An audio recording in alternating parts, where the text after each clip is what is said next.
I drive that long, lonely road. I've got a million things to do, but they can wait. 5 o'clock in the morning, the sun ain't started to rise, but the hounds are barking inside of me. I've got a problem no one should have to hide. Oh, a problem that's been growing way down in my soul. Now I can't walk in that house till I get control. Excuse me, stranger, do you think that it's too late? I've got a feeling it's worth the wait. I got a feeling it's worth the wait. I got a feeling it's worth the wait.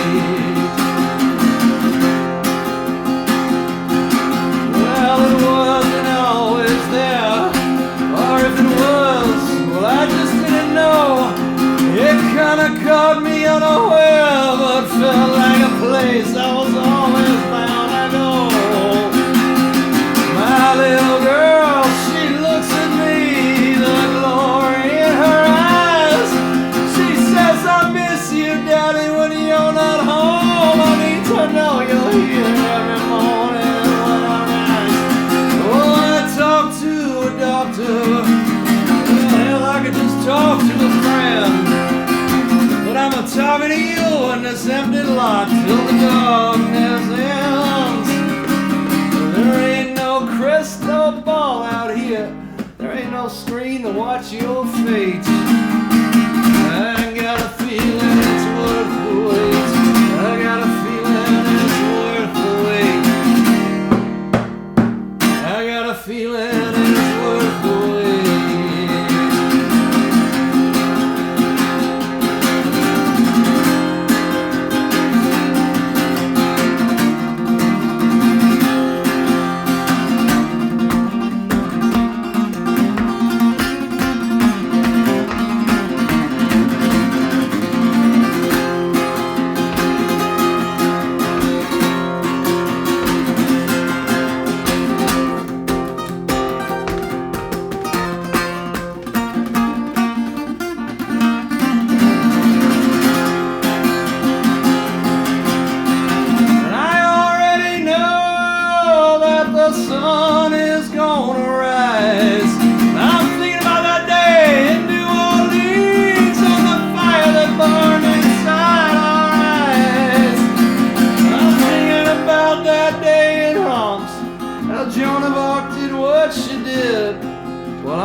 Exposing secrets that were hid. I'm thinking of all the guys who woke up knowing right from wrong. Man, I'm just thinking about this gas tank emptying. Really knew it could be so hard to be strong. I'm thinking of all the hands that reach out to those in need. I'm thinking of all the love born with every seed. I'm thinking about my baby in bed. Man, I'm glad that you were here so late. I got a feeling it's worth the wait. I got a feeling it's worth the wait. I got a feeling it's worth the wait.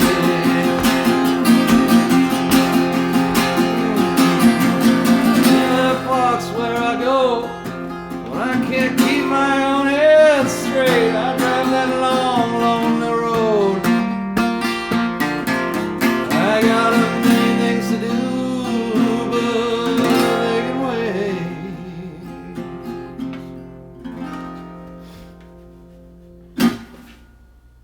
East Nashville Podcast, Season 3, Episode 1. We welcome David Newbould. How are you, David? Man, I'm great. It's great to have you here. Yeah. Yeah, thanks. You are our first guest that I quite literally do not know at all. Perfect. Yeah. We're going to wing it. We're going to hope good things happen. Yeah, we'll see. Okay, so let's get the product placement out of the way right up top. Some people only watch these videos for like 10 seconds. So let's get it in. Let's get it on. You're playing the hoedown. Tell me about the hoedown. Emily that runs Magnolia Roads. Magnolia Roads. That's right. The Magnolia Roads hoedown. The Magnolia Roads hoedown. Let's keep saying it. Magnolia Roads hoedown. Yeah, can't say it enough. It's 3 nights at the 5 spot this year. All of it's at the 5 spot. I love the 5 spot. Yeah. Yeah. Good place. Good Yeah. hang. Good sound. The Magnolia Roads hoedown. What are those dates that it is? They are Thursday, April 25. All right. With a big star-studded lineup. It looks like from I don't see the times here. From 6 o'clock till midnight. Love that. Friday, April 26th is all about the 1970s. Which, I mean, let's face it, you walk in any club here half the time, and that's the case. It's all about the 70s. But that's okay. I Yep. love it. Well, that's from 9 to 12:30, and I do know all these sets. One is a tribute to the year 1974, All right. during which I'll be doing one song. One is a set of women of the 70s, Love during it. which I'll be the house guitar player for that. And then How did I you don't know get what the that other one is. gig? I don't know. I don't know. They never even sent me an application. I could play guitar. Yeah, I don't know. Jesus. I just kind of fell into that one. Okay. And then Saturday, the next night, it's 4:30 all the way till midnight. And I'll be playing with my band at the end. Like Okay, at approximately 11 or so. what time I is think your about band? 11 o'clock. 11 o'clock on Saturday. Yeah, on That'll be a Saturday. good one. All right. Saturday, April April 27. Saturday, April 27th, you want to show up at the 5 spot to see David Newbould and his band. You do. You want to show up to see a lot of good bands. I mean, I heard Matt Derek Hoke is Mann. playing. Derek is playing on the Friday. All right. Yeah, so you know that'll be killer. Boo-Ray. All right. Yeah, a lot of good people. Tennessee Warblers. My man Adam, who plays guitar with me, that's his band. They're playing Adam Saturday. who? Adam Dalton. Okay. Yeah. You I know know? him. Yeah. Funny guy. Yeah. Good dude. Yeah. All right. Well, we Yeah, got man. that out of the way. All right. All right. Let's get into it. All right, let's do it. So, where the hell are you from, man? Oh, man. Where am I from? I grew up in Toronto. Canada. Really? Yeah. Okay. Yeah. How'd you end up in Nashville? It's been a long And when did you several end up stops. in Nashville? 2009. Okay. So pretty recently. Yeah, in the grand scheme, I guess. In the grand scheme, yeah. Yeah. I ended Yeah. up here in 2013. So 2009 just seems like, oh, yeah, it's just a little Yeah, while yeah. before. Yeah. But I guess it's quite a few years. Anything starting with 2000 to me just seems like not long ago. Yeah, right? Yeah. Cool. So Toronto. Yeah. What's the music like there? What's the music scene like?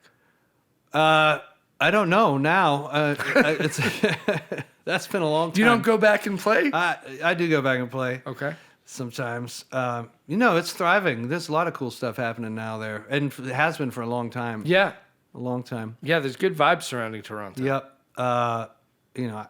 I couldn't tell you a lot of who the bands are. I mean, Broken Social Scene. I mean, that's going on 25 years now. But I feel like that was one band that, and Feist. She came out of that. Yep. That was one band that really sort of put them on the map.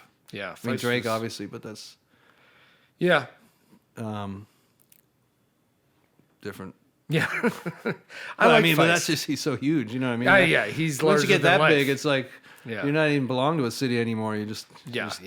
You know what I mean? Yeah. Yeah. But when I grew up, it wasn't as exciting a scene. Yeah. Did you grow up playing there, or did you move away before you were old enough to play?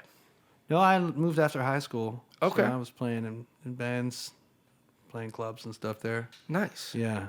And what was that like? Is it like what was the scene like? Was it metal? Was it rock? Was it punk? Like what was the scene like at that point? And what years are these?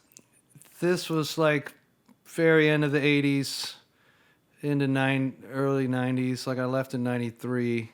So starting around 89, 90. Okay. When I started playing clubs there. And there was a lot of heavy bands, lots of heavy bands. It was cool. I was into loud music. A lot of kind of metal bands and punk bands and things like that. And we were just sort of like, my bands were usually just sort of like a blues rock band kind of thing. And what was your name? What was the name of your band at the time? band I was in was called Rock Bottom. Okay. Yeah. And it was blues rock. Well, I don't know what it was, to be honest. I mean, we were mostly playing cover songs, and I was really into 70s rock and 60s rock. So Like that night during the like the night Magnolia of the Host. 70s. I know. Yeah. It all Perfect. comes full circle. Full circle already. Crushing it. So I don't know. The clubs were like, there just wasn't a scene. You know, you go to places and there'd be like some people there, and the sound was always shit. Yeah. In most of these places, and you know, we didn't have really good gear, so you know, and it got better as it went on. But I just had to get out of there. I hear you. It wasn't happening. I grew up in Boston, and you know, Boston is one of these cities where you have so many music students, you have so many musicians, but it was the same thing. There really wasn't a scene. Yeah. Because the first priority once you graduate college in Boston is to leave Boston, go somewhere where there's a scene. Yeah.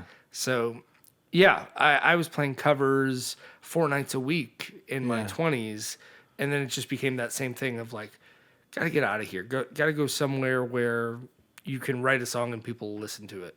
And I should say, too, that there may have been scenes going on. I just didn't know about them.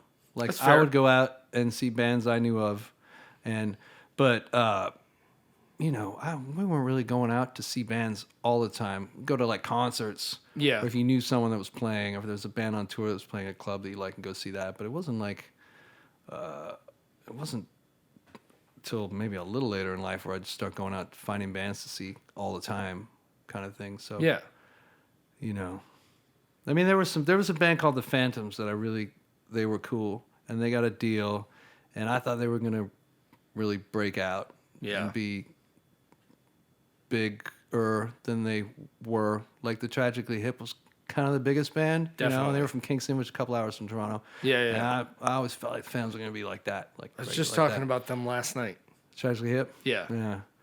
And then 10 or 12 years later, I'm living in Austin, and I go to see Chris Layton's new band, Double Trouble's drummer, with Gordie Johnson, who was in a Canadian Toronto band back in the day called Big Sugar, and now he had a new band called Grady, and the bass player, I'm looking at him, I'm like, I know this guy, and it was the bass player from the Phantoms, and he'd like moved down there, and he was working at the Continental, working sound and playing with them, and I was like, man, I used to go see the Phantoms all the time when I was in high school. And I always wondered what happened. He's like, yeah, it was really good while it was, and then it wasn't. It just kind of fell apart. It's like, yeah. I feel like that's the story of every scene. Yeah. In every little like microcosm, there's the band that you think is going to break out and go at least farther than regional, become something greater than what they are. The one that did was the Bare Naked Ladies. Oh God, that hurts. Yeah. I'm not knocking them, but I mean, it was really, that's the band? That's always, that's where I was going too, is it's always the band that you don't expect. Yeah. It's always the band where you're like, really? Them?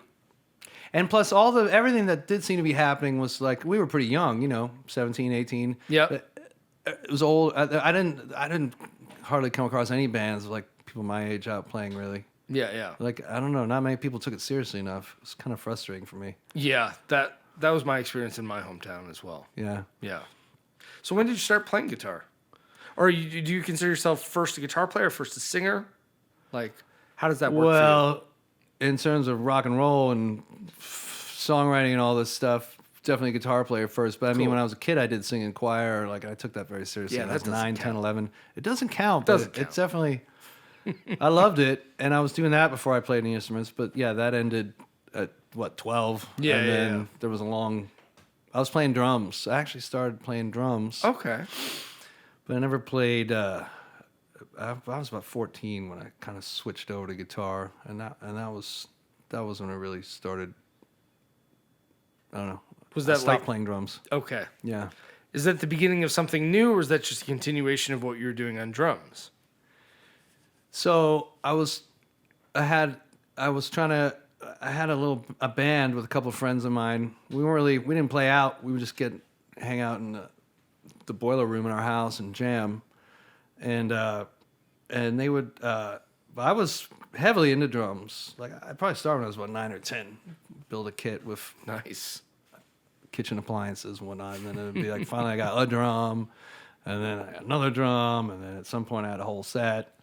And so my friends would come over with their guitars, and we'd jam, and then they would just leave their gear at the house because they didn't want to take it back and forth. And so I would just pick up their guitars. I was like, that doesn't look too hard. I'd pick up their guitars and start playing. And then I think I realized I was hitting a wall as a drummer. Like maybe I was only gonna be so good as a drummer. Yeah. Not great. Like I just felt like I love it, but I don't know. I kind of outgrew it at the time, although I've started playing again in the last several years, and I love it, and I've definitely kind of picked up right where I left off after 30 years break or whatever. But, guitar spoke to me. But it didn't look that hard. No, but then it turned out it was. It's pretty hard. But, yeah. That's my experience, at least. It's really hard. But I just dug in right away. That's awesome. And I never stopped. Yeah. Cool. Yeah. So that was 14. Yeah, I was about 14. Okay. Mm-hmm. What was your first guitar? I had a friend of mine who seemed, there's often these kids who you just feel like, I can manipulate this kid for stuff if needed. Oh, yeah. Yeah. Like totally. the guy who you can always sort of borrow money. Oh, yeah. Get a book. Nice enough. And, Yeah. And it turns out they're actually very smart, and you look back on it, you're like, they were really the one that probably, but there was a guy who had a Hondo guitar with the Eddie Van Halen red and white stripes. Oh, cool. And he never used it, and I borrowed it from him, and he let me hang on to it for about 2 years. And so that was kind of it, but then eventually I bought my own. I had a Kramer, like a cream heavy yellow. metal guitars. Kind of. Yeah. Kind of, I guess. Yeah, it was like a cream yellow, but it was like a Strat sort of knockoff-y thing. And that was cool. And then I started saving up at a job, and I went down to the pawn shops downtown, and I put down some money on a Gold Top Les Paul Deluxe. Damn. And I spent about 6 months paying that off, and I had that, and that was... That's a forever guitar. Yeah, well, it would have been, but our house, a guy broke into our house and stole all my stuff, so I only had it for about 2-3 years. That's such a bummer. And I still think about that guitar, too. I wonder, but it was kind of one of these things where, I decided I wanted to move to New York City. Yeah. I didn't really have the means to do it, or a plan, other than I had some sort of second cousin relatives that lived there. Sure. So then this guy steals everything in our house, breaks in, steals all this stuff, and we got an insurance check. Okay. And most of the stuff was mine, like that guitar. Yep. Amps.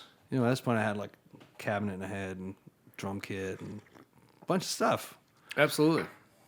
So we get the insurance check, and my mom's like, well, I'm going to take out stuff that was mine, and the rest is yours because of your stuff. And so I was like, well, now I can afford to move to New York City because I don't really have any money. And so I didn't really pursue the guitar. I was like, well, I'll just have to buy another guitar. But, as the years went on, I just kept thinking about that guitar. Yeah. And I was like, I should have worked harder at trying to track it down, or... Yeah. I knew even who the guy was that did it, but there was just no... Really? Yeah. Oh. But I was just like, fuck it. Fuck it all. I'm just leaving. I got this check, That's such a, kick to the chest sort of thing. Like, if you steal somebody's instrument, you're stealing a part of them. Like, I totally understand. Yeah, break in, steal my TV, steal whatever the hell I have lying around. Don't mess with my guitars. That's Yeah. I think that was the main feature because he had been hanging out like a week before at band rehearsal. He was in for it. And I think he was thinking, like, that guitar's probably worth some money. Oh, that sucks. It had the little mini humbuckers. Yep. It had the nice case with the lush pink inside.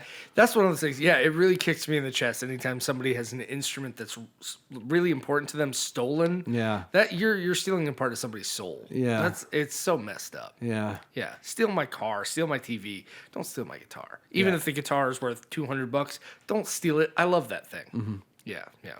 So did you move to New York? Mm-hmm. Okay. And what year is this? 93. Oh, damn. When New York was still cool. It was cool. Yeah. Yeah. Yeah, it's still cool now. You just can't afford to live there. It's not cool. I moved away 10 years. 10 years ago. Yeah. It's not cool anymore. No, I know. I've been back, and it's well, you know, It's a carnival. Yeah. Yeah. It's yeah. Well, I had so much love for it, but I definitely don't feel certain things when I'm in there anymore that I used to. Yeah, yeah. At least in Manhattan. You know, you still go out far enough.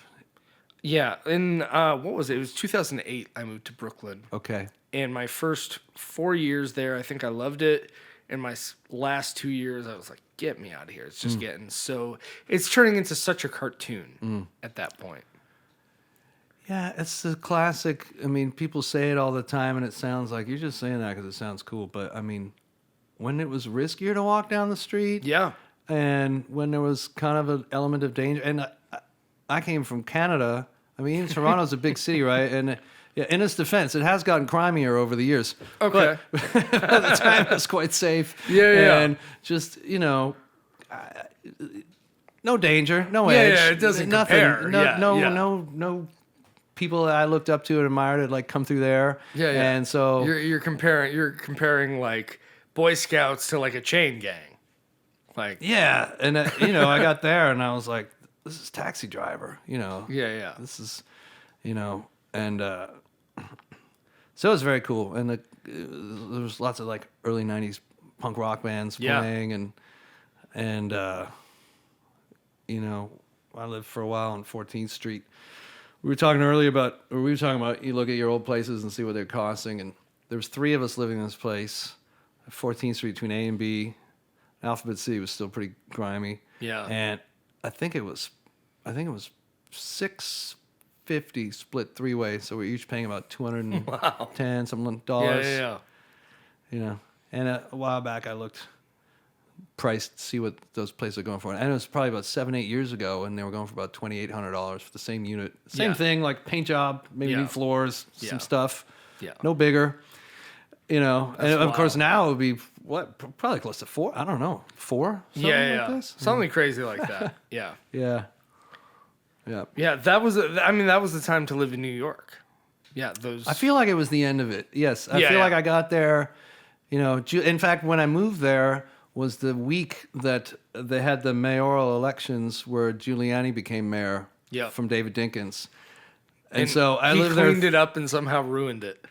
Right. So I lived there for the entire Giuliani run. I left in 2002. It was basically. I don't even think Bloomberg had been elected yet, so it might have been. It was a whole run. Yeah. And I remember the election too, like just the circusness of the election. It was just insane, and I was like, I'd never seen anything like that in Canada. I mean, the politics is pretty boring. Yeah. As it should be. Well, yeah. You know what I mean, it seems like every other country has like limitations on that sort of thing. Yeah. And in America, you can run a campaign for a year and a half if you have the money. Like, it's ridiculous. Yeah. So did you hang out at places like CBGB and all that? My first gig was at CBGB. Hell yeah. Yeah. Cool. Yeah, we hung out there a lot. I moved there. I didn't know anybody except the cousins, which, I mean, they were like my parents' age, so it wasn't like I was going to be hanging out with them. I just basically had a place to stay for a week or so. I'm walking around, just seeing everything for the first time. I'll go up to Electric Lady Studios. I knock on the door to see if I can go in. Voice comes through the intercom. Yeah.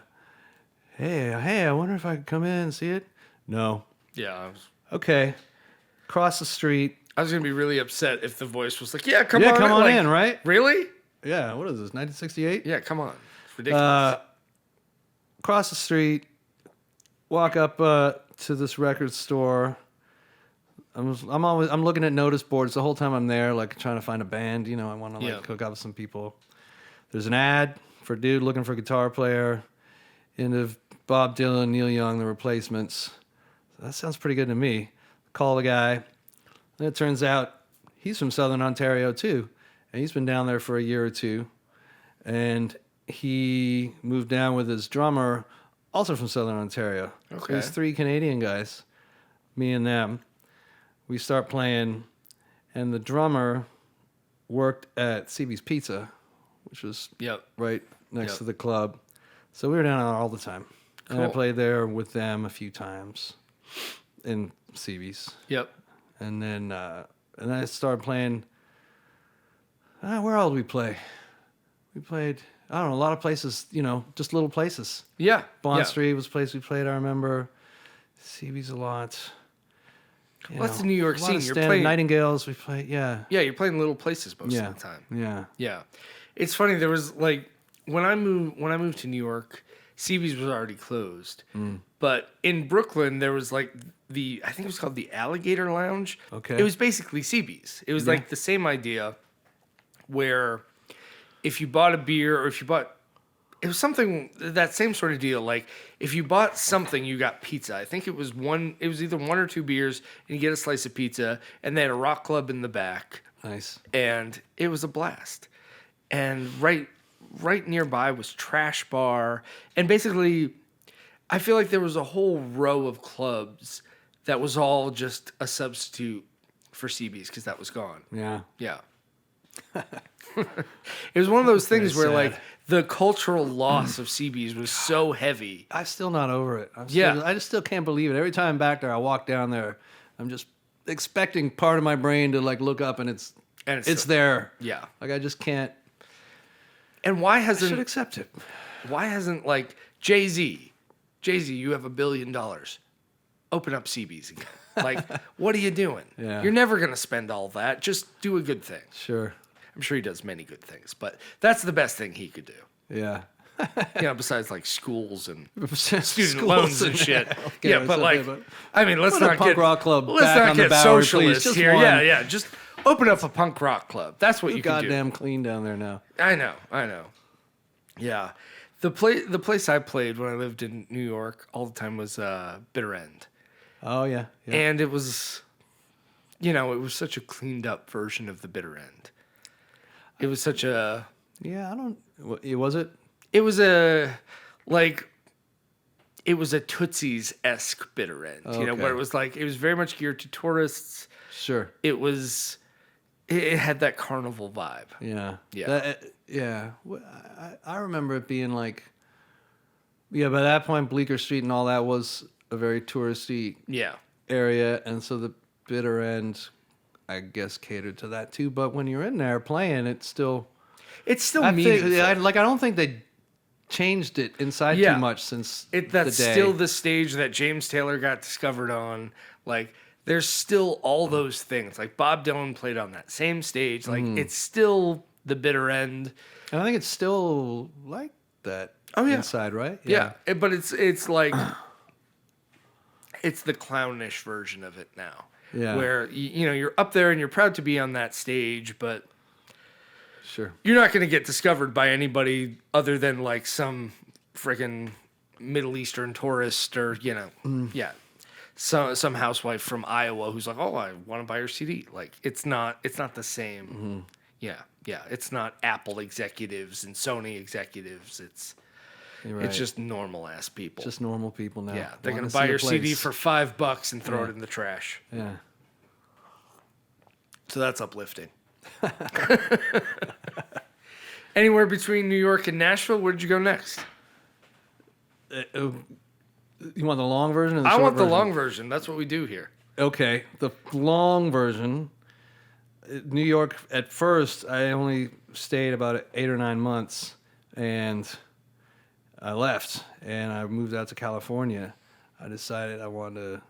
So you're young, right? You just decide, like, Yeah. you know where I should fucking live? San Francisco. Of You know, course. I'm done with New York. I gotta Yeah. move out to San Francisco. Yeah. Took a train out to San Francisco. Made it about a summer. Ran out of money. Street busking. Tons of fun. Ran out of money. Couldn't put a band together. Yeah. Now I'm just starting to write songs. So I'm trying to like get a band together and do my songs, but I had like 6 songs, and it's just like I couldn't. I don't know. But, again, I was young, and so then I moved back to Canada for 2 years, and I had resisted any type of post-secondary education. I completely resisted secondary education. Yep. But I somehow made it through that eventually. And, but I was kind of out of options, So I had gotten into this school in this town called Fredericton, New Brunswick, which is like on top of Maine. Yep. And when I got in after high school, and I was like, I'm not going to do this shit. But so I made a deal with my dad. I would defer for a year. And if stuff wasn't happening after a year for me, I would go or consider going. Okay. And that's how it played out. So I decided, all right, I'm going to do this and see what happens. So I went and I stayed 2 years. And the funny thing was, I actually quite liked it, particularly the second year I was there. I had my own place. You're right by I could Maine? write all the time. What's that? You're right by Maine. Right near Maine. Amazing. And I could take a bus from Fredericton to Bangor, and then take a bus from Bangor down to New York City. So every break we had, or spring break or Christmas break, I would go down there, and it was weird because all through school prior to that, I hated it, and it was just torture. Yeah. And then this was like, I'm actually really enjoying this. I'm learning. Yeah. Expanding my horizons. Educationally, I'm growing up a bit. Not College the first hit's year. a little different, right? Yeah, It's a little. You get a little bit more autonomy. And the first year was like in a dorm, and that was okay. Now I'm like 2 or 3 years older than the kids. Yeah. Because in Ontario at the time, high school was 5 years, and I basically missed 2 years. So I was on the 6-year high school program. So I finished high school. I'm like 19. Moved to New York City, California, go back. So by the time I go to this place now, I'm 21, 22. And these kids in New Brunswick are getting out of high school at 17, 18. So I was just like, what am I doing? Second year, get my place, going well, it's cool. But I kept going down to the city, and I was like, I need to just go back and be playing. Like, this isn't right. And then, so they kind of... So I left, moved back after 2 years, and I stayed there for another 5 or 6 years. Cool. And then I'm playing guitar with this band, The Mercenaries, and that was cool, really good. And that's where we're playing a lot of the clubs that I was telling you about. Cool. For a bunch of years. Let's swing back to San Francisco really quick. Yeah, Those okay. early days of songwriting. What was the style like? What were you writing, and how? What were your influences? What was happening at that point? So at this time, I'm very into Neil Young. Neil Young was... We were listening to your record before you got here. Your most recent record, is it called Power Up? Power Is that Up, correct? Yeah. We were listening to it before you got here, and I was like, man, this guy's got some Neil Young happening. I didn't even know you were Canadian yet. It's in the wind up It's there. right there. That was definitely the bridge for me. I mean, I've told this story a lot when I play shows where I was about 15, and I'm playing guitar. I'm into Led Zeppelin, Jimi Hendrix, stuff like this. And a guy at a job I had in a store says, "Hey, man, I think, you're really into guitar playing. I think you'd like this. Have you ever listened to Neil Young?" And I was like, "Nah, not really." Like, I just sort of knew Heart of Gold and stuff like that. Yeah. I didn't know the crazy... I didn't He know rips. that. So he lends me the Live Rust VHS concert. Cool. And I put it on. It was a transformative moment in my life. I'll never forget it. I'm just sitting there watching it, and by the end of it, the universe just felt so much bigger. Like, it was just so mysterious, so loud, but then quiet too. But I don't really know what the songs were about, but I could tell they were about something important. You know what I mean? And the way he played, and that was kind of what, because until then I just wanted to play guitar. Yeah. Well, Neil Young doesn't trifle. Like, No, if he's going to write a song, it's about something. But it had it all. It was like, the guitar is here. Yeah. Like, that's not being sacrificed at all. Never. There's Jimi Hendrix here in Yeah. that. So, but it took me a while to get the confidence to start writing songs. So I'm on San Francisco. Songs are, I guess, and Bob Dylan at the time I'd gotten into him by that point. So it was really just me trying to write songs like those guys. Absolutely. I mean, if there were two good people Yeah. to model yourself after. Yeah, not a bad, yeah. It's not terrible. Yeah. Cool. So I don't think probably they were very good, but They never are in the beginning, are yeah. they? Yeah. Yeah. I just didn't, I had never led a band or anything, obviously, by that point. Yeah. So I was just kind of floundering on it. It's funny. Do you know Ted from Coyote Motel? That dude? No. He's a great guy. He's like the editor-in-chief of Premier Guitar. Great guitar player. He's probably been playing for 40-something years. And I've been playing for about 30 years. And it's so funny. Like, the thing with music, I've been playing guitar for 30 years. I feel like I'm just starting to get good. Oh, yeah. I feel some days I pick it up and and I'll be like, well, what do you do? Yeah, like, how does this goddamn thing work? I know. Yeah, and other Yeah. days you feel like you're one with the instrument. Totally. But, yeah, most days it's like, well, I should just stop. Right. This is getting a little, it's been 30 years. I'm still not good. Like, forget it.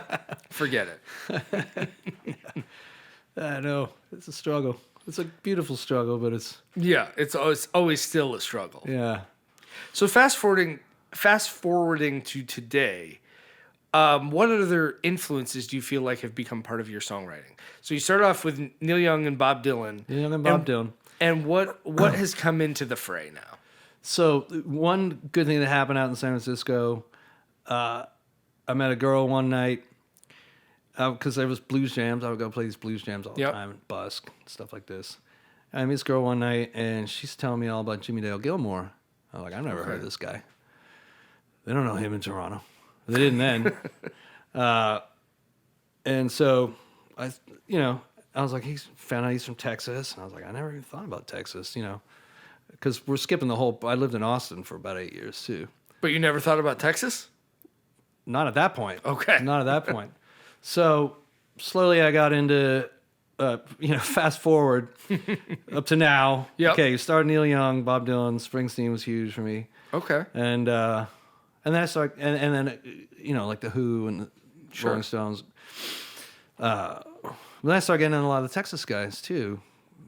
Towns, obviously. Yeah. James McMurtry, Jimmy Dale, Joe Ely. So, yeah, I mean, I could list a whole ton of influences. Cool. Thin Lizzy. I love them because it kind of melds a lot of the real poetic stuff with, like, cool rock and melodies. Melodies have always been really big for me. Yeah, I get that. But and in New York too, that's when I've gone to Lou Reed a lot too, who's maybe not that melodic, but he's a lot of people like him too, Lou and Iggy. I remember I first lived there near Alphabet City, and Iggy Pop still lived on Avenue B. Cool. And I would go out looking for him because I wanted to. I was gonna propose to him that he ditched the L.A. guy that was playing guitar for him, and I would play guitar for him. I mean, it seems like a no-brainer. Yeah, I think he'd have gone for it, but it never happened. Yeah. It never happened, and then he left about a year or so later. Yeah, the whole time I lived in New York, like, I was really hoping to, like, run into somebody special and, like, have a great conversation, be like, oh, yeah, I'll be your guitar player. But, like, the only music celebrity I ever really ran into was Trey Anastasio, and I was way too frightened to talk to him. And it was like he just walked by me carrying some like Gucci bag or something, like, and I'm like, ugh. Like, damn, dude, we all know you're a millionaire. Like, you don't have to flex the bag from the designer store. Like, Right. Yeah. Yeah. Yeah. But mostly who I ran into in New York was stand-up comedians. Oh yeah. And yeah, that was my favorite part of living in New York, is like the ability to be a little bit of a part of that scene. Mm-hmm. Yeah, because by the time I moved to New York in 2008, and it was over. The arts other than stand-up, unless you're a bazillionaire, it was over. You know, all the bands were just children of famous people who had no talent and image consultants. You know, stuff like that. Yeah, I was there during the time when the Strokes sort of like came up, Yeah. let's say. Yeah. You know. And by this time, I've been living there 5, And 6, they're like 7 years. famous Nepo babies. Exactly. They're still That's awesome. what made me think of it. They're yeah. still awesome, Yeah, but no. they're famously Nepo babies. But and by this time, so I've been there now. Like it's been almost 9 years from when I first moved there to there. So I was pretty clued into a lot of the scene and going out. yeah. I never saw them, heard of them once. Like I never heard about them because the story, like you say, people cry from the ears. The story was like, oh, they came up through the clubs and they're just this and that. I was like, really? Because I was out of the clubs a lot, Yeah. I didn't see them. and so Yeah. all my friends were. And Yeah. all of a sudden, there's this band of kids of other people Yep. who are very cool and huge. Yeah, And yeah. I Just was imagine, I like they think the just kind of story. skipped I'm the not line. sure the story matches the reality. Yeah, yeah. You know, I know there's a book out now talking about it, and I don't know, maybe they were, but it was. Yeah, that was my experience of New York. Is that the children of very wealthy families would just buy out the bar, and it was like, oh, if you come to this band show, there's no cover and it's open bar, and oh wow, suddenly they're on tour with this band who's like a huge band, you know, and And going back to what you were saying earlier, there were these extraordinary bands at that time in New York. I don't want to make it sound like there wasn't real talent. Like, there were extraordinary bands in our scene. And then we all died on the table. Every single one of us died on the table. And the band where one of the people was a contestant in an American Idol and had a rich dad and all that sort of stuff. Of course, they now sing with people like Neil Young. And the rest of us got nowhere. There was a band called Inland Traveler. I've probably mentioned him on the podcast before. There was this band called Inland Traveler that we were all sure was just going to the moon. They were so incredibly good. And their shows would just kick you in the chest. They were so powerful, so tight. The songs were great. The harmonies were great. Like, everything about it was good. And the best they ever did was like sell out Rockwood 1. You know? Yeah. But they were the best band in our scene. They were the best band in the city. Just a lot of things have to happen, right? Yeah.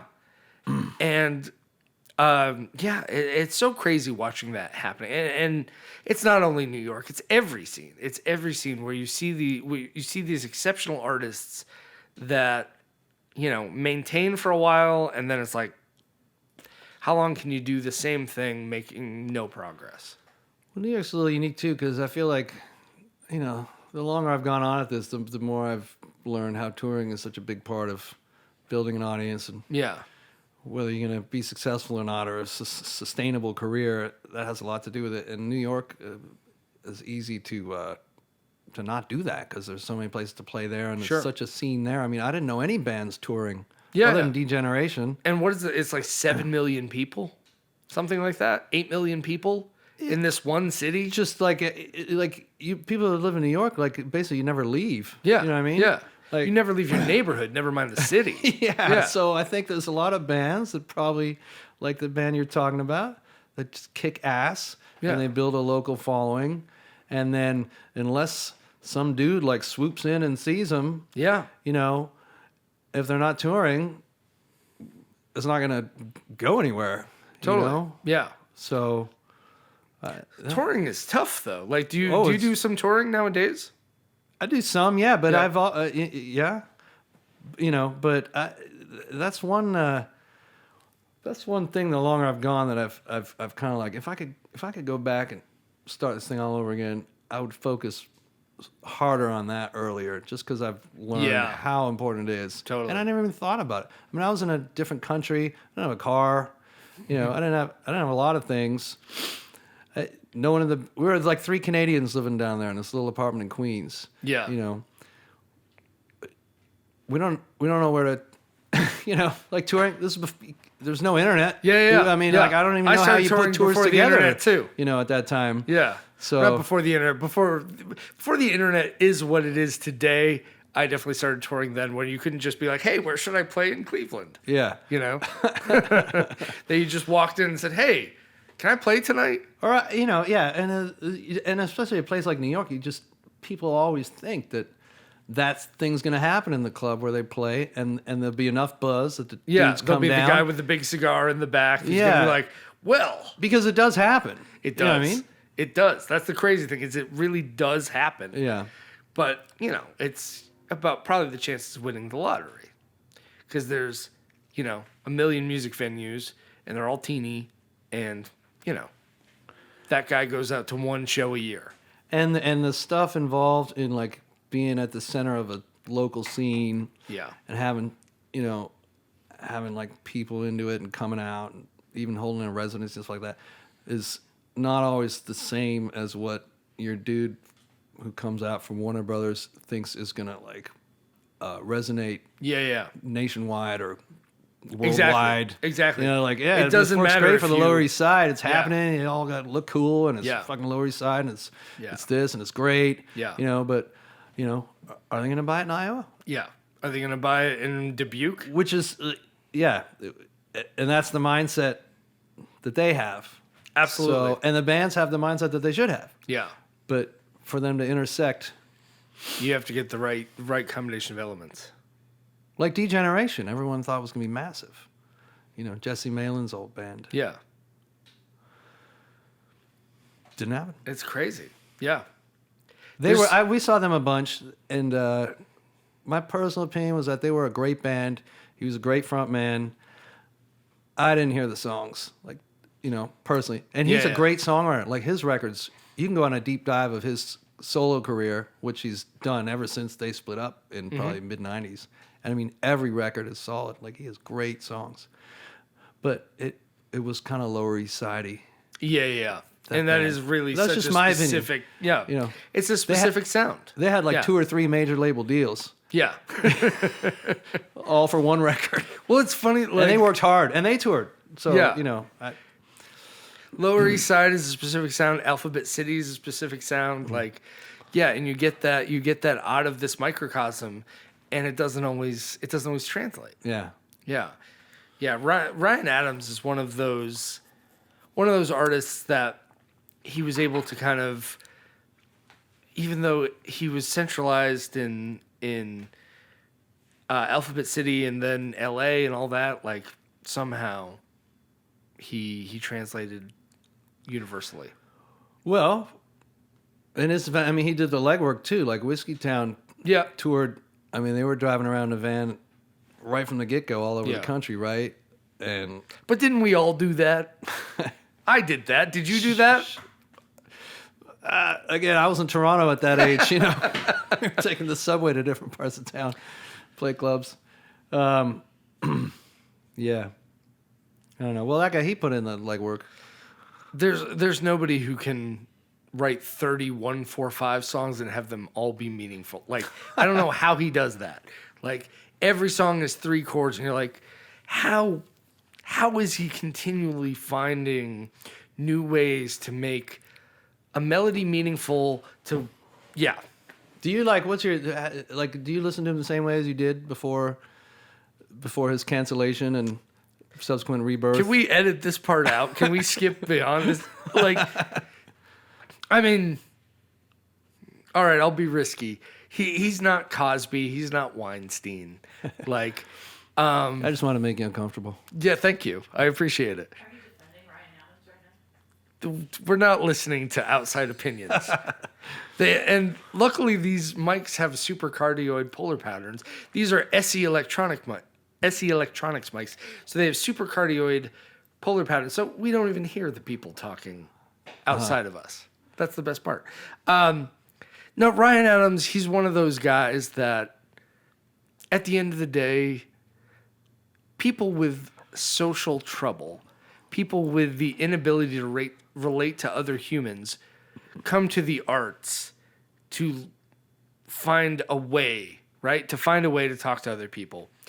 And, not defending anything he did, not excusing anything he did, but if you want to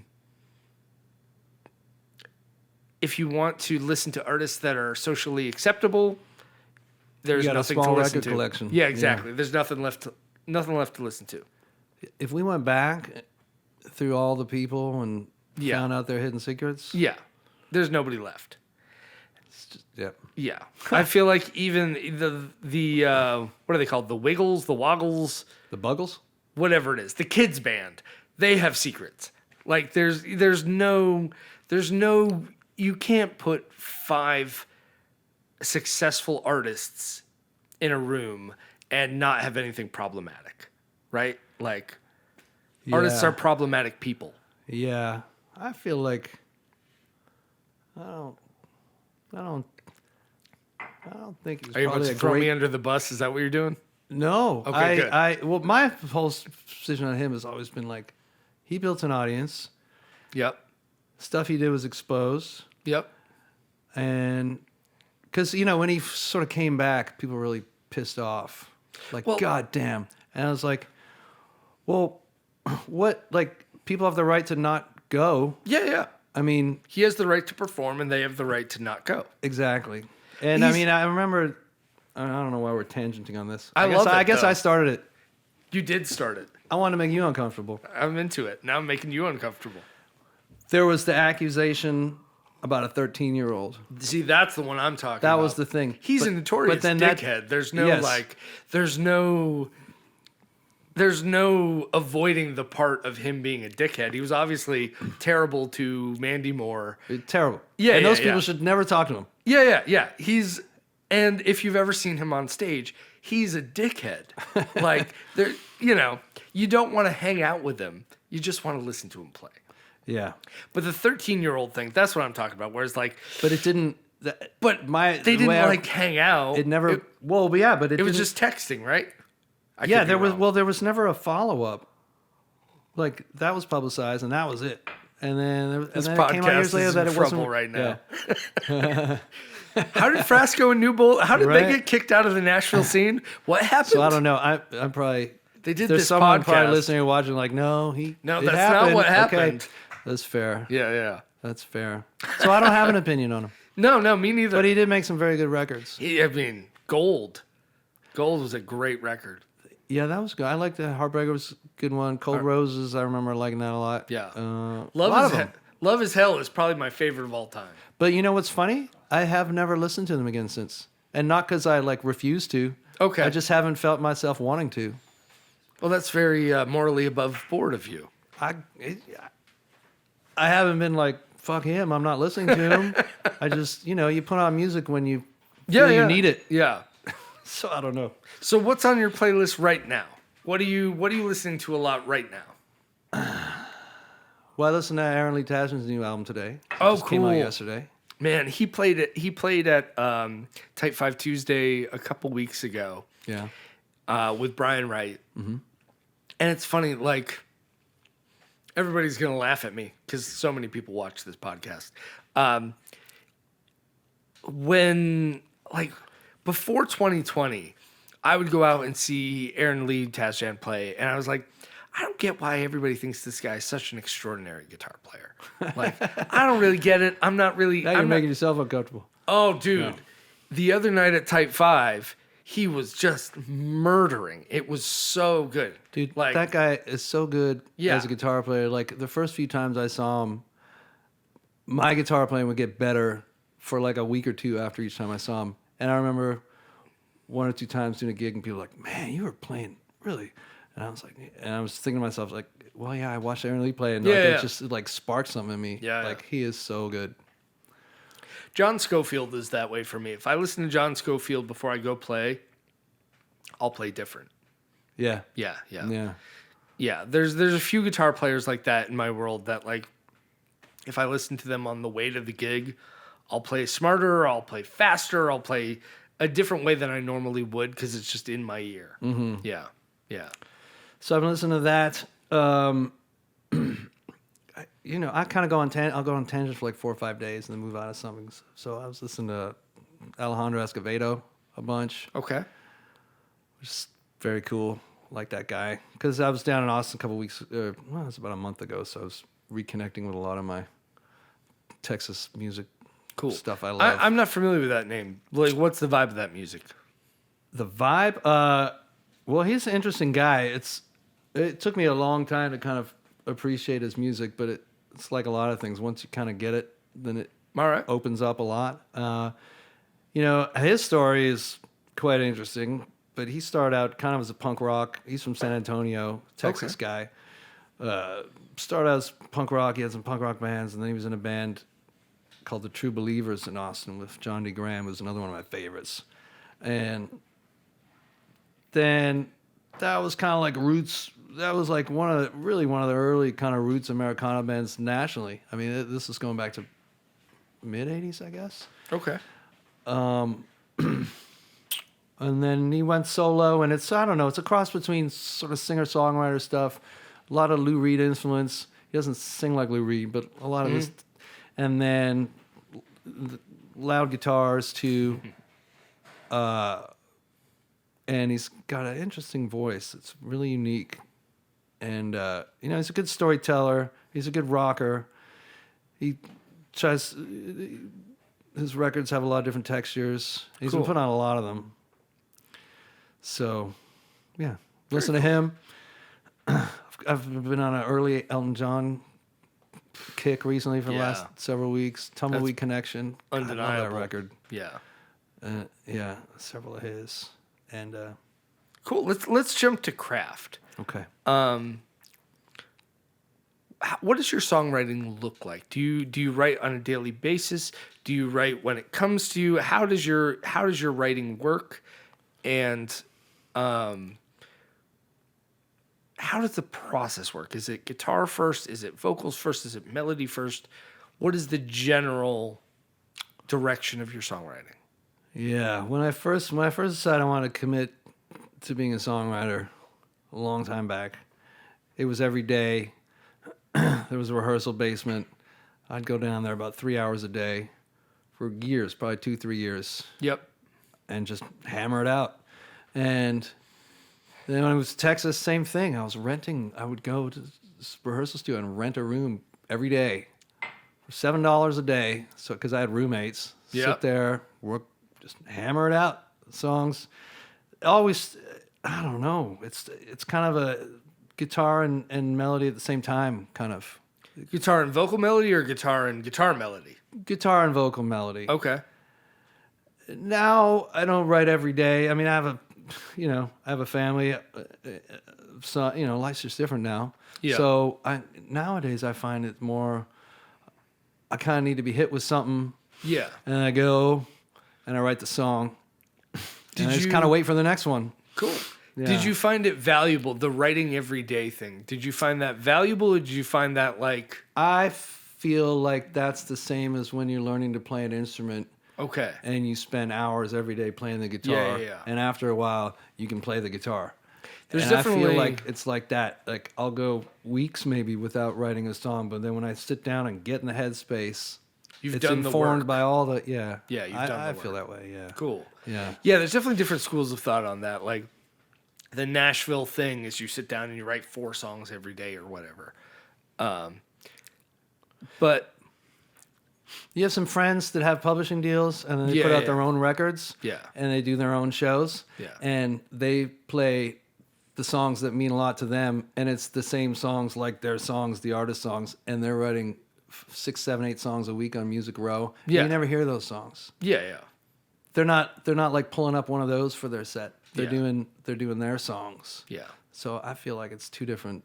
I know what I'm agree saying? with that. Yeah, exactly. There's songs you write because you're doing an exercise, or because you have to, or because it's your job, and then there's songs that are really truly meaningful for you. Mm-hmm. Yeah, I feel like probably 1 out of every 4 songs I write, I'm like, oh, that actually.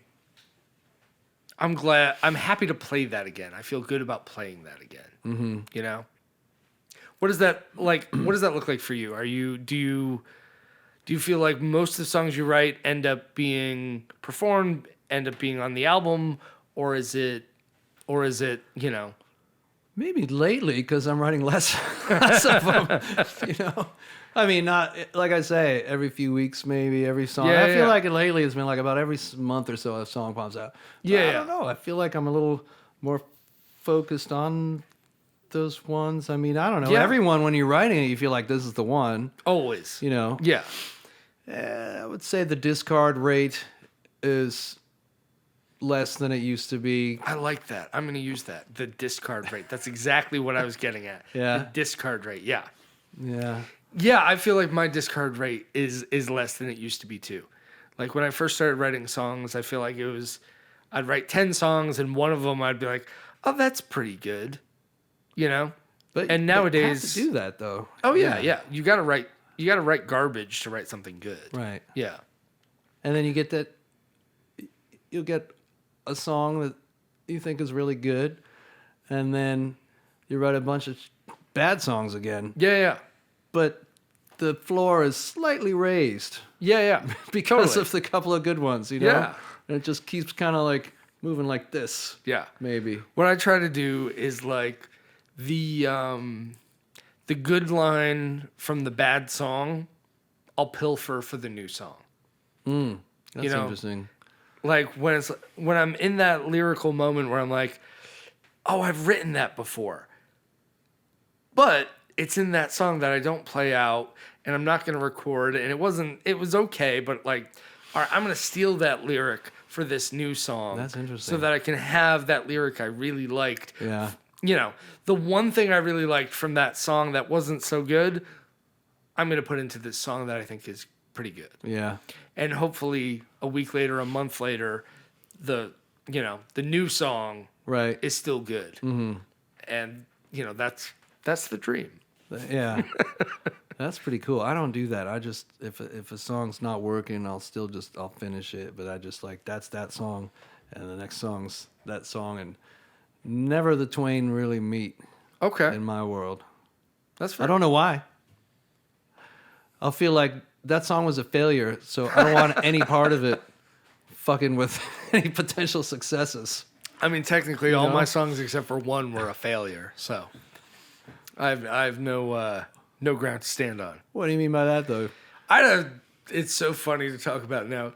I had a hit song in 2009. Oh, well, if that's the metric, all my songs are failures. Yeah, that's what I'm saying. I had one song that was not a failure, and the rest of them were all just miserable failures. Well, I just mean if I consider it like not up to snuff. Yeah. I'm I joking. don't want it to infect anything else. Yeah. It's probably not healthy. I think it's all good. Yeah. Right? Like you write like you write. I think the idea of kind of resurrecting lyrics from dead songs came from Adam Duritz from the Counting Crows, another Alphabet City guy. Is he? I thought so. I thought he was from San Francisco.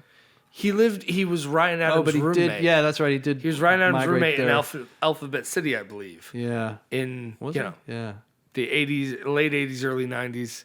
I think he was in L.A. for a long. Probably still in L.A. Yeah. He's definitely an LA type dude. Yeah. But some interview I saw with him a million years ago, and I'm sure I'm gonna misquote the entire premise, but he just journaled all the time, and you can see these, like, in his lyrics, there are themes and repeated phrases and stuff like that, where it's like, oh, that song wasn't a hit, so let's shift this idea into this new song, and all of a sudden that new song's a hit.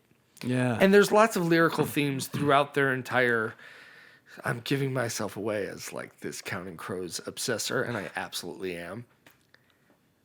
I saw them once, and you might be jealous because it was. I didn't even want to go. My girlfriend at the time, she was a Love huge that. fan, and then she bought us tickets to go see them at Hammerstein Ballroom, and then we broke up, but I still had the ticket, so I still went. And they released that concert as a live album, Oh, cool. and it was amazing. Yeah, Like, I the know concert that was so good. Yeah, I know that And I concert. was just like, okay, if we were still together, I'd concede that you you won this one. Yeah. Like, it was so good.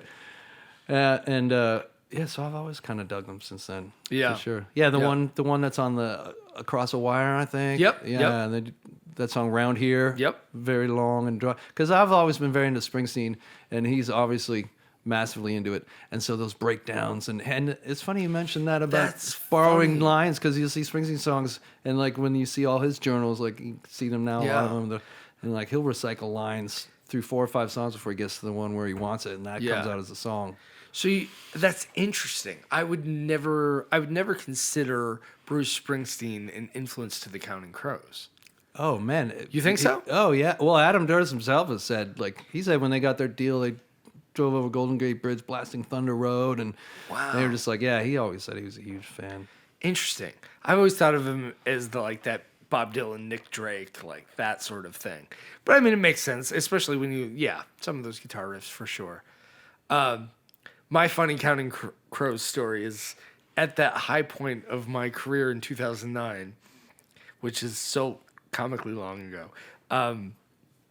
Adam Duritz was choosing between 2 people to mentor in their careers, and one of them was me. Oh. And one of them was this rapper named Notar. Uh-huh. And he chose the rapper. You went with Notar? Who has, to date, has 0 Google results. If you Google Notar, Notar, you will find nothing. So. And we're doing this podcast. Therefore. So how did that happen? How does that work out? How does Adam Duritz, what's the story there? Well, I had short version. The short version, I had this song hit on the radio. You'd hear it in CVS once in a while. What's the song? It's called Anchor. It sucks. Like, I'm not ashamed to admit it. It sucks. But yeah, it was a big song in 2009. And another pop star hit me up and set me up with a manager who knew Adam Duritz and got my music to Adam Duritz, and he was in this phase of like, oh, we're not really touring right now. I want to produce somebody. I want to I want to be somebody's mentor, and it came down to me and this rapper named Notar, and God bless Notar. I hope he learned something. That name just sounds like it's not meant to succeed. I mean, Yeah, it starts yeah, with yeah. no. Yeah, You know? yeah. Notar. Notar. Sounds like It sounds like no success. Sounds like failure. That's what it is, David. Notar sounds like failure. sounds like if his name was actually something else, like Gotar or Gotar. Dotar or something, but he failed, so they just called him Notar. Rocktar. Yeah. Like whatever. Raptar. Oh, that sounds But you like know what? Raptor. Maybe he was good. Maybe just the stars didn't align for Notar. Well, I hope Yeah, Notar Adam is Duritz find living. him. I hope Notar is living a great, fulfilling life. Maybe he's a producer. Maybe his credits are on a lot of. No, you said you Googled him and there's nothing. Yeah, there's nothing. But of course, that was probably not his real name. Or Probably. I mean, I hope not. so he probably did something. Probably not. Probably not his real name. Yeah, probably Man, not. we're getting in all kinds of trouble. This is the greatest podcast we've ever done. What if that was his real name, David? How dare you make fun of it? He was born like Madonna with one name. Okay, but I mean, say he wants to be a star, and his name is Notar Jones. He goes, I'm just Notar. Yeah. He's not a superstar. Then he does other work under his full name. Maybe Notar Notar Jones. is his middle name, Notar Jones. Maybe, yeah. We'll have to Google. We'll have to Google like Notar and all common last name. Notar Smith, Notar Jones. We'll do our legwork. Yeah. Because that's what we do on this podcast. Our legwork. Yeah. So what do you got coming up soon? You got the Magnolia Road thing. Magnolia Yeah. Road. And as angry as I am about it, we're gonna talk. You have a Tuesday night residency. How dare you? How dare you do that to me? Well, it's just a short one, though. How long Okay. is yours? Forever. Oh, see? Indefinite. Yeah. So you just got to wait me out. Yeah. Yeah. So after your Tuesday night residency at Underdog, At the Underdog. at the Underdog, what time do you start? 9 o'clock. 9:00. Yeah. After that ends, inevitably, will you will you come and play my Tuesday night residency? At the 5 spot? Yeah. Love to. Yeah, that would be Yeah. great. Anytime. Yeah. Yeah. What's the Underdog setup like? Do you play solo? Do you play with a band? Been doing it in my band. Okay. Yeah. Is it 3-piece, 4-piece? What do you got? 4-piece. All right. Yeah. Who's in it? Dave Colella plays drums. You know Dave? I don't think so. Good drummer. Yeah. Yeah. There's lots of great musicians Good drummer. here. You wouldn't Stumpy believe it, Joe. but there are. Yeah. Yeah, he's playing drums. Adam Dalton, we were talking about. Yes, plays I know guitar. Adam. Yeah, great guitar player. And bass player is a guy called Bear Mitchell. You know Bear? I don't think I do. He's so good. Yeah. He's not like really on the scene. Like he and his wife have a very cool 90s, early 2000s cover band called Fly 2K. I've heard of that. Yeah? Yeah. Yeah, they put on a show. Where do they play? Oh, that's a good question. I mean, they he's like, come on, promote my gig. Promote my gig. So, sometimes they play the 5 spot. Like I think they've done New Year's at the 5 spot a couple times. Cool. New Year's Eve. Cool. They go out of town and do some shows. They'll get corporate gigs. Yeah. He did tell me they were playing somewhere coming up. I think it was 5. I think they had a 5 spot show. Okay. And Pillar of our community. yeah. I don't know. Anyway, Yeah. he's a great bass player, and he plays with me. So we've been playing the Underdog. One of the things I'm so excited about, New Year's Eve this year falls on a Tuesday. Oh, And I already told them, you're not booting me. I do Tuesdays. Yeah. You're not taking this away from me. So Bears probably listen like, fuck, we're gonna try to get New Year's Eve again. This Nope, year. they're not. Yeah. They are not. Yeah. So I have big plans. They probably won't work out, but I have big plans. Other than that, I've been playing down at Kimbrough's in Franklin. Oh, Kimbrough's is such a great room. Yeah. Yeah. Yeah. I like Is there. it like, how is Kimbrough's? I haven't been there in years, but it's such a great room. It's such a great vibe. It never changes. Yeah. I've been playing there 6, 7 years, 8 years, something like that, on and Yeah. off. I mean, the sound's gotten better. They got a Good. pretty good sound system in Yeah. there. It was always pretty good, but they've It's definitely always upped pretty it. good. Yeah. It's a tough room because it's like 7-foot ceilings. You can get pretty loud in there, and it's comfortable still. Yeah. Like it absorbs the sound pretty well there. Cool. We've been playing at Acme downtown a fair bit, and then I've done some runs, like solo runs, and I've been going to Europe lately. Love that. So I'm going over there in July for a few weeks. We have a huge European, what's the word? Never mind.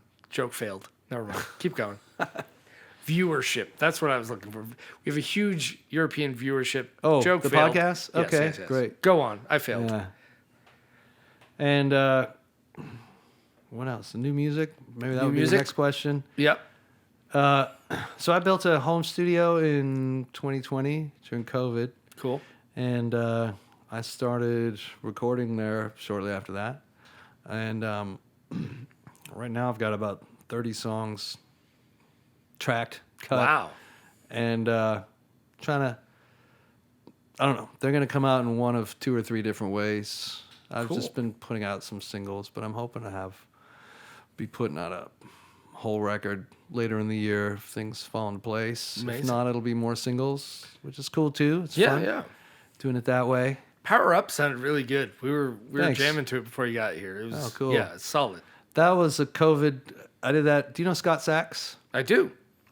Did it at his place during COVID in his Cool. basement. Just he and I, pretty much the whole few people came in, and we cut some of it out in his driveway because it was COVID. Oh, wow. Like when we got Dylan Seavey came over one day, Yeah, played yeah. drums on a Dylan's couple of such songs. a great drummer. So good. And we did that out in the driveway. And everything else was just basically Scott and me, a few mics, Nice. iPhone. He's so funny. He was like, I'm going to put the iPhone on the drums. I was like, you going to put any other mics on? He's like, no, man, the iPhone, that's all you need. It's like, you kidding? He's like, I'm telling you. Don't Do tell the anybody take. else that. Do the Studios take. will be out of business. Yeah, do the take, listen to it. I mean, I'm not saying the whole album's recorded on an iPhone. There were some moments, though. Yeah. Do the take. We're listening back, and I'm like, yeah, it's right. The drums sound pretty good. And he's like, could use a little more low end. Takes the iPhone off. The other thing, where do you put the iPhone? It doesn't matter. Anyone in the room, doesn't matter. Really? Yeah. And he goes, this is him talking. And then we do the take, and he goes, yeah, could use a little low end on the drums. Oh, okay. Takes the iPhone on one shelf, puts it on the lower shelf. Do the take again. He's like, fucking nailed it. Nailed it. Perfect. So there was a lot of that. We had a pane of glass, or like a like, what do you call it? What's the word? Like, what do they have? Pane of glass, yeah. What was the thick plastic Oh, glass? plexiglass. Plexiglass. Yeah. Separating us Yeah. almost the whole time. Like, we were hardly even in the same room the whole time. 'Cause it was right. Yeah. We probably started doing it in June 2020 for a few months. Yeah. You know, his wife's a surgeon, or not a surgeon. She works in a hospital, so we couldn't fuck with. We were very careful. Oh, You know yeah, what I mean? gotcha. Yeah. I just want to point out to our viewers that I failed on the viewership, but I came up with plexiglass. So I've redeemed myself. I wasn't gonna find that word. Yeah. I'd still be sitting here. I don't know. I We'd be don't talking know. about I don't something know else. how and I go, did it. what is it called? It's an easy one. They have it at hockey arenas in front of. Yeah. Yeah. All right, so you're Yeah. gonna play a couple songs for us? Oh yeah, I almost forgot about that. Excited Yeah, let's about do it. it. All right. Thanks for being here, man.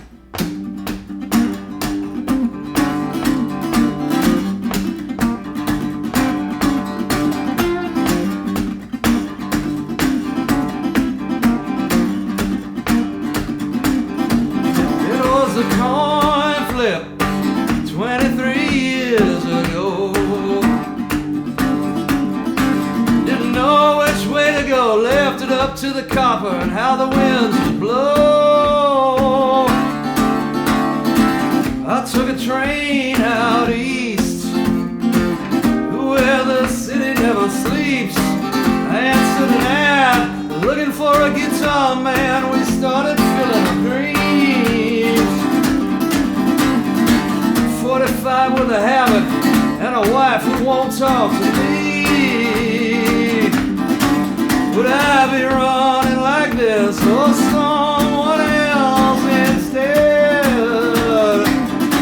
Oh, have mercy on the innocent. It should have come of this.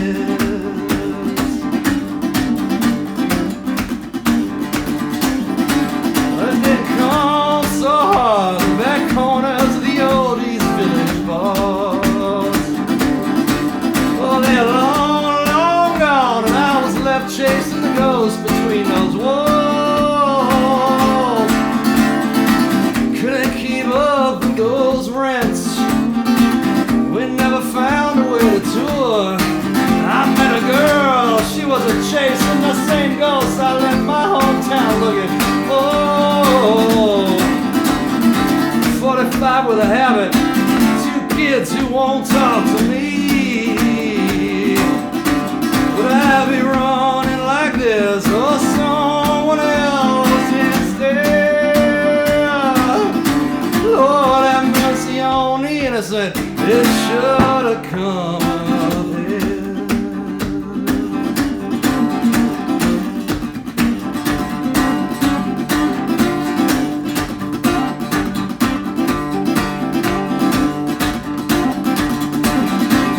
It was a coin flip. Could have gone out to LA. Found a funky house in the canyon. Gone up the beach when I was in town. I told that man I just needed 2 more days. He said, in this world, man, we ain't the ones who wait. Was it the wind or something inside of me? It hit the floor so down. Oh, 45 with a habit and a law who wants to talk to me. Would I be running like this or someone else instead? Oh, have mercy on my baby. It should have come of it.